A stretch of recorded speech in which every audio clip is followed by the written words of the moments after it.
Lila and Marcus had always thought Starbucks was just a quiet escape from their busy lives. But that rainy evening, something waiting in the shadows changed everything.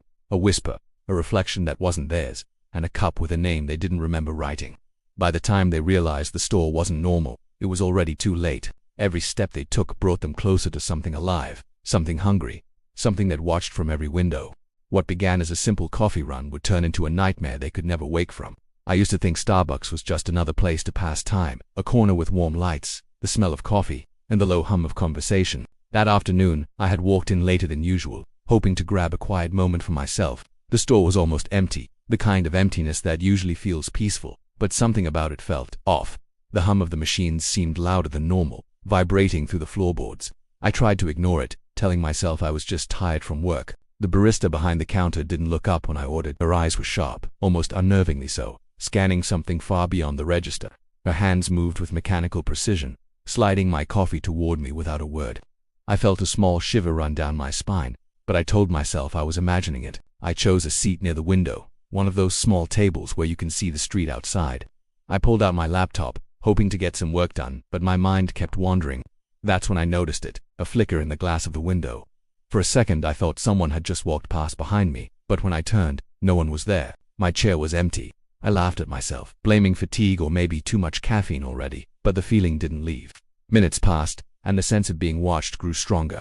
People trickled in and out, but I noticed something strange, a figure lingering near the back of the store. At first I thought it was just another customer, standing still as if waiting. But it didn't move naturally. Its posture was too rigid, its presence too deliberate. Every time I looked, it seemed closer, though I knew no one had walked toward me. My pulse quickened. When the barista returned to refill the coffee machine, her hand brushed against mine, and I felt a chill shoot up my arm. She didn't say anything, but her fingers lingered just a moment too long, pressing something into my palm. I looked down and found a crumpled note. My heart jumped. It read, "Do you see them too?" I froze. The note had no signature, no explanation. I wanted to laugh it off, but the tremor in my hands betrayed my fear. Then the lights flickered, plunging the store into darkness for a heartbeat. When the lights returned, the figure near the back was gone. I scanned every corner, every shadow. No one. Yet the feeling of being watched intensified. I tried to shake it off and focus on my laptop, but the coffee in front of me tasted strange, bitter and metallic, as if something had tainted it. I rubbed my eyes, telling myself it was just stress, just my imagination. But when I looked down at the note again, it was gone, vanished completely. My pulse raced. A low creak came from the floorboards behind me, slow and deliberate. My breath caught. I turned slowly, expecting maybe the janitor or a late customer, but the floor reflected my own charade. In that reflection, I saw something crouched beneath it. It wasn't me. Its limbs were too long, too thin, stretching in ways that made no sense. My stomach churned. The barista moved behind the counter, her expression unreadable, and I felt a sudden, sharp urge to leave. I gathered my things, but my hands shook violently. I couldn't tear my eyes away from the window reflection. The shadow moved slightly, twitching and stretching, as though it was alive and aware I was watching. I blinked and it froze. When I stepped out onto the street, I told myself I was imagining everything. Maybe I had been staring at the glass too long, maybe the coffee had been too strong, but the words of the note echoed in my mind, louder than my own heartbeat. Do you see them too? Even now, walking past that Starbucks makes my skin crawl. Sometimes, late at night, I think I see a figure in the window, crouched behind a chair, watching, and sometimes, if I'm very quiet, I swear I hear a whisper that isn't mine, calling my name. I couldn't stop thinking about the Starbucks that day. The note, the shadow under the chair, the metallic taste of the coffee, all of it haunted me. My friends laughed when I tried to explain, calling it my imagination or stress from work. But no matter how much I tried to convince myself, I felt an almost magnetic pull toward that store. That night, my feet carried me there without thought, as if guided by some unseen force. The streets were quieter than usual. Even the cars seemed hesitant, slowing down as if unsure whether they were allowed to pass. When I reached the Starbucks, it glowed under the dim streetlights, its warm interior a stark contrast to the darkness outside. I hesitated at the door, feeling a mixture of fear and compulsion. Something told me that stepping inside would change everything, but the need to know what was happening overpowered any sense of safety. The moment I opened the door, the air hit me differently. It was thicker, heavier, and smelled stronger, like burnt coffee mixed with something metallic. The hum of the machines was louder, almost rhythmic like a heartbeat, and the usual low murmur of customers was gone. I was alone. The tables were empty, the chairs all perfectly aligned, yet somehow menacing in the way they sat too still. Then I noticed it. The drinks on the counter. Hundreds of cups lined neatly, but one stood out. My name written clearly in black marker. The steam curling from the cup didn't rise normally, it twisted and coiled like smoke, forming shapes that looked almost human. My hands trembled as I reached out, but the moment my fingers hovered above the cup, it shattered violently. Hot liquid splashed onto the counter, and in the rising steam, I saw a face, pale, distorted, grinning with blackened eyes. I stumbled back, my heart hammering, but the face lingered, staring directly at me. The barista appeared then, seemingly from nowhere, her sharp eyes now glowing faintly in the dim light. She didn't move toward me, but I could feel her presence pressing in from every direction. Behind her, the store seemed different. Shadows shifted unnaturally, stretching along the walls, slithering across the floor like living creatures.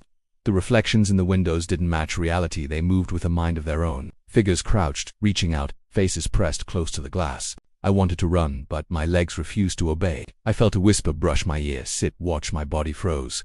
I couldn't speak. The whisper repeated, softer this time, more insistent. Shadows along the walls seemed to twist toward me, crawling closer as if the store itself wanted me to stay.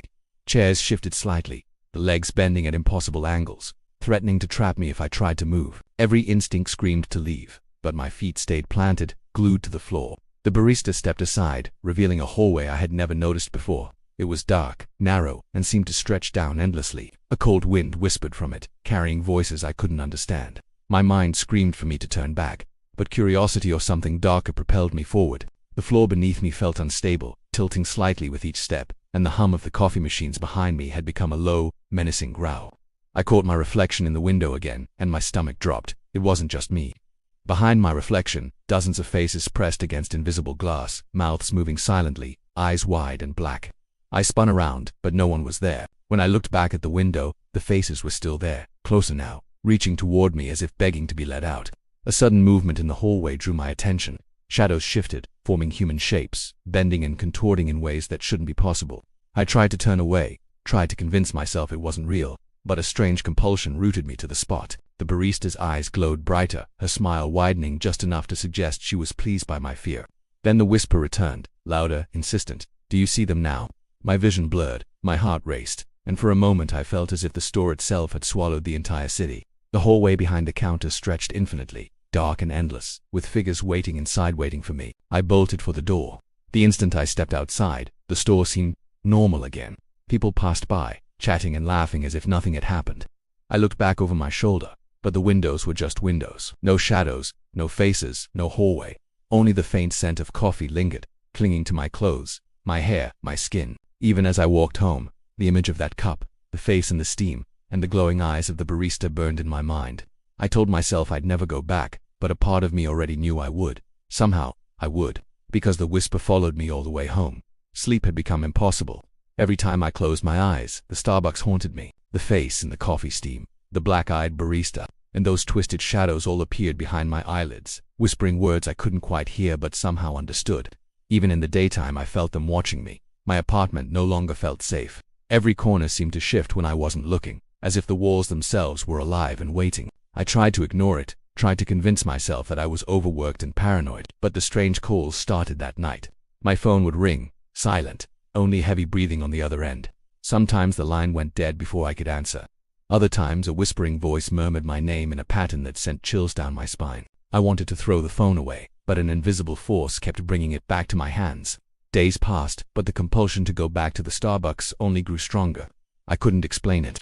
The store had become a constant presence in my thoughts, a puzzle I had to solve even if it meant risking everything. One evening I found myself standing outside the familiar green sign. The street seemed unnaturally empty, the city quieter than it had any right to be. Shadows pooled in the corners of the streetlights, stretching and twitching as if alive.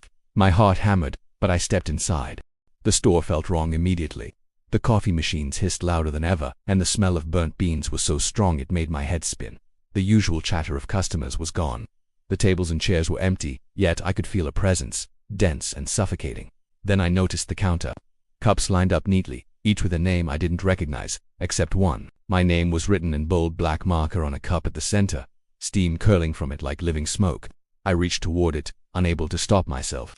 The instant my fingers hovered above the cup, it shattered violently. The liquid sprang upward. In the curling steam I saw a face, pale, twisted, grinning, and with black eyes that stared directly at me. My legs froze, my chest tightened, and the smell of coffee turned metallic again. Something inside me knew that this face wasn't just an illusion. It was real in a way that made my skin crawl. Then the barista appeared, stepping out from behind the counter silently. Her eyes glowed faintly in the dim light, and her smile was unnaturally wide. Shadows along the walls began to move, stretching and writhing like living things. Reflections in the windows twisted and contorted, showing images I couldn't comprehend. Behind me, a hallway I had never noticed before had appeared. It was black, narrow, and seemed to stretch down endlessly, exhaling cold air that smelled faintly of decay. Something compelled me to step forward. I didn't want to, but my body moved against my will. The floor tilted slightly beneath me, and the hum of the machines turned into a low growl that shook through my bones. I glanced at the windows, and my reflection wasn't alone. Behind it, dozens of faces pressed against invisible glass, their mouths moving in silent screams, their eyes hollow and black. I spun around, nothing, but when I looked back, they were still there, closer, reaching out, their whispers brushing my mind. "Come, join us." I stumbled back, almost falling, and my gaze met the barista's again. Her eyes were completely black now, and her smile widened. I realized the hallway wasn't empty. Shadows moved inside, bending and twisting into human shapes that shouldn't have been possible. They waited patiently. For me, panic surged through me, and I bolted toward the door. The second I stepped outside, the world snapped back to normal. The Starbucks looked normal again, people laughing and chatting inside as if nothing had happened. The windows reflected nothing unusual. My heart raced, but relief was short-lived. Even as I walked home, I could feel the presence of the faces, the whispering, the pull to return. And then, when I reached my apartment, I noticed something horrifying.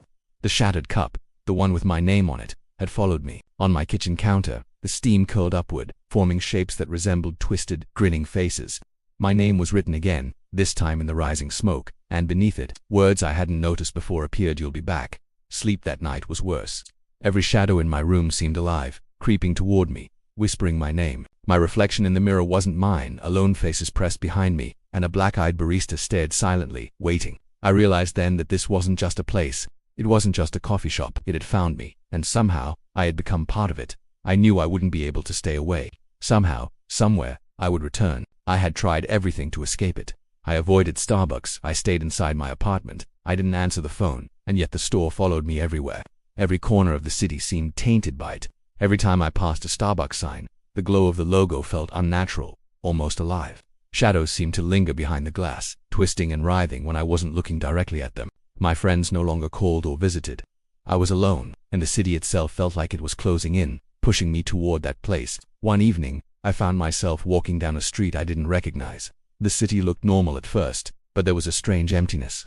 Cars slowed as they passed, streetlights flickered, and the air was heavier than usual, thick with the scent of burnt coffee. And everywhere I looked, Starbucks signs glowed faintly, even on buildings that shouldn't have had one. I realized I was surrounded. No matter where I turned, the green logo watched me. I couldn't run anymore. My legs felt weak, trembling beneath me, yet they carried me forward as if drawn by some invisible thread. I reached the store I had first visited. It looked exactly the same, normal, warm, inviting, but I knew better. I could feel it in my bones. This was a trap, and I was already caught. Inside, the air was suffocating. The coffee machines hissed and clanked on their own, like some living heartbeat. Chairs and tables were perfectly aligned, yet they seemed to lean slightly toward me, bending subtly as if to trap me. Shadows moved along the walls, stretching and curling, forming human shapes that whispered my name. I wanted to scream, but my voice was gone. I was paralyzed, held hostage by fear and something far older, far darker than I could comprehend. Then I saw them, not in reflections, not in shadows. Real, tangible figures standing behind the glass walls of the cafe. They weren't customers. They weren't alive in any normal sense. Their faces were pale, mouths frozen in silent screams, eyes hollow and black. They stared at me, reaching toward me with hands that pressed against the invisible barriers as though desperate to escape. My heart hammered, and I stumbled backward. I looked for the barista. She was there, waiting behind the counter, her sharp eyes glowing brighter in the dim light. Her smile was wide, slow, deliberate. She didn't move closer, but I could feel her presence pressing into me, invading every thought. Shadows shifted behind her, twisting, forming new faces, new figures, each one darker than the last. The hallway behind the counter was open again, yawning endlessly into darkness. Something inside me compelled me to step forward, but I forced myself back, trying to resist. Then it happened. My reflection appeared in the glass window beside the counter. At first it looked normal, but as I stared I noticed the eyes black as night. My reflection smiled, a smile I didn't recognize, lips curving slowly. Behind that reflection, dozens of others pressed close, grinning and whispering. They weren't trapped in glass. They were free in some mirrored dimension, waiting. I understood. This was not just a store, it was a doorway. A cold, wet breath brushed my neck, and I realized I was surrounded. I wasn't alone. Shadows crept closer, faces forming out of the air, mouths moving silently, chanting my name. My pulse raced, my chest tightened. I wanted to run, but my legs refused. My reflection reached toward me from the glass, and the barista stepped aside, motioning to the hallway. Someone was waiting for me there, patient, inevitable. I turned to flee, but the door vanished. The warm, inviting exit was gone. The city outside was gone. I was inside the store, and the store was alive, stretching, breathing, hungry. The whispers surrounded me, rising and falling like a tide. Drink, join us, see them, stay. I wanted to resist, but my body moved on its own, drawn toward the hallway and the endless darkness beyond. Even as I ran, I could feel the city and the store merging. Starbucks wasn't just a place anymore. It was everywhere, and I realized, with horror, that no matter how far I ran, I would never escape it. I had tried everything to escape the pull of that Starbucks, but nothing worked. Avoiding the streets, staying indoors, even pretending I didn't exist, it was all useless. The store had followed me everywhere. Every Starbucks sign in the city seemed alive, glowing faintly, as if aware of me. Shadows lingered in every corner, writhing, stretching, reaching. The barista's eyes, black and unblinking, haunted my thoughts day and night. I had become a prisoner of fear, trapped by something I couldn't name or understand. One night I found myself standing outside the first store. I don't know how I got there. My legs had carried me on their own, moving without thought, as if the building itself was calling me home. The streets around it were unnaturally quiet, the city holding its breath. I looked up at the familiar green sign, and the pull intensified. My heart pounded in my chest, yet a part of me wanted to obey it. I pushed the door open, and the air inside hit me like a wave, thick, heavy, smelling of burnt coffee mixed with metal. The store looked normal at first. The tables, the chairs, the counter, all familiar, almost comforting. But I knew better. Every instinct screamed danger. Shadows pooled unnaturally in the corners, twisting and bending in ways that shouldn't be possible. The coffee machines hissed and clanked on their own, as if breathing, alive. I walked cautiously, eyes darting, expecting something or someone to appear at any moment. Then I saw the cup. My name was written on it in black marker. Steam curled from it, rising like smoke and forming shapes that looked like human faces, distorted and grinning. I knew better than to touch it, but my hand moved of its own accord, reaching toward the cup. The moment my fingers brushed the rim, the steam thickened and swirled violently. Faces pressed from within it, mouths opening in silent screams. My heart seized. The barista appeared behind the counter, her eyes completely black now, lips curving into a slow, unnatural smile. Shadows shifted around her, forming shapes that were human but wrong, twisted, elongated, reaching toward me. The hallway behind her stretched wide and deep, opening into darkness I couldn't comprehend. Something inside me wanted to run, but my legs betrayed me, moving forward, toward the hallway and the waiting shadows. I glanced at the window, and my reflection stared back with eyes black as night. My own lips curved into a smile I didn't recognize. Behind me, in the glass, hundreds of others appeared. Faces pressed against invisible glass, mouths moving silently, eyes empty, waiting. Whispers filled my mind. Join us. Drink. Stay. I realized then that the Starbucks was more than a store. It was a portal, a trap, a place that consumed those who wandered too close. I wanted to resist, but my body crossed the threshold into the hallway, and everything changed. The lights flickered and the floor seemed to dissolve beneath me. Shadows and reflections merged, the walls pulsing like a living thing. I felt myself stretching, my body losing shape, becoming part of the darkness. I screamed, but the sound didn't leave my mouth. My own reflection reached out from the window, fingers brushing mine, pulling me closer. Time lost meaning. I couldn't tell if I was inside the store or somewhere beyond it. The whispers became louder, surrounding me, repeating the same words over and over. Do you see them? Do you see them? Stay. My heart raced. And I realized I wasn't alone. Every person who had ever entered the store was there now, trapped in the same space, trapped forever. Then, as suddenly as it began, it stopped. I was standing outside the Starbucks again. The door closed behind me. The streets were normal, the city alive, people passing by without noticing me. I felt relief for a brief moment, only to see my reflection in the window across the street. Black eyes, a wide smile staring back at me. I blinked, and it wasn't my reflection. It was something else, waiting, patient. I understood then that it didn't matter if I ran, if I hid, if I tried to forget. The store had found me, claimed me, and now I was part of it. Somewhere, across the city, it waits for the next person. And I am here, a shadow in the windows, whispering the same words I heard, hoping to draw them in. Do you see them too? The coffee is always bitter. The note never leaves my hand. And I know one day someone else will step inside, and the cycle will continue. Even now, I watch from the windows, smiling, black-eyed, waiting.